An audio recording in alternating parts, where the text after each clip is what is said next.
Hey everybody, welcome to day 3 of this week's Morning Manna. All this week we're looking at promises that relate to our present sermon series, which is entitled It's Complicated.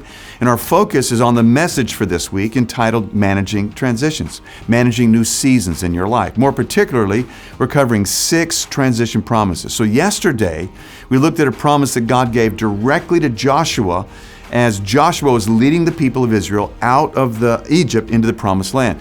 Today, we're going to look at a promise that God spoke through Moses to give to Joshua. Really kind of a cool passage here in Deuteronomy chapter 31, verse 8.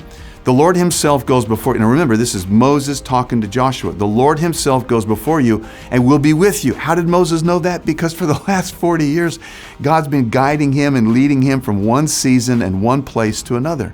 So he speaks from experience. He'll never leave you nor forsake you. Do not be afraid. Do not be discouraged. It starts off the Lord himself.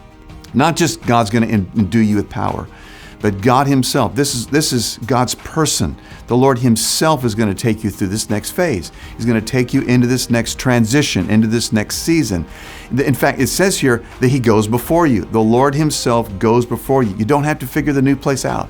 You don't have to find out everything on your own. He'll be with you. He's going to guide you. In fact, that's what it says. He'll be with you. This is personal for God.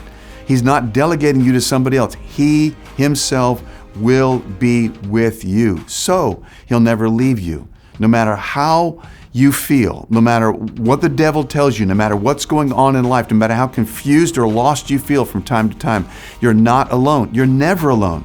He takes it up a notch when he says in the next phrase, he'll never forsake you. He'll never leave you. He'll never forsake you. God will not abandon you. He did not bring you here in this new phase of your life to pull a trick on you and leave you alone to see how you do.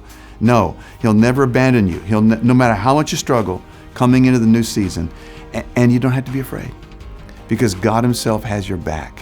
Do not be discouraged, because he will see you through this. Listen, it's complicated. It is. A new season can be very complicated. But by his grace, you can manage your next transition.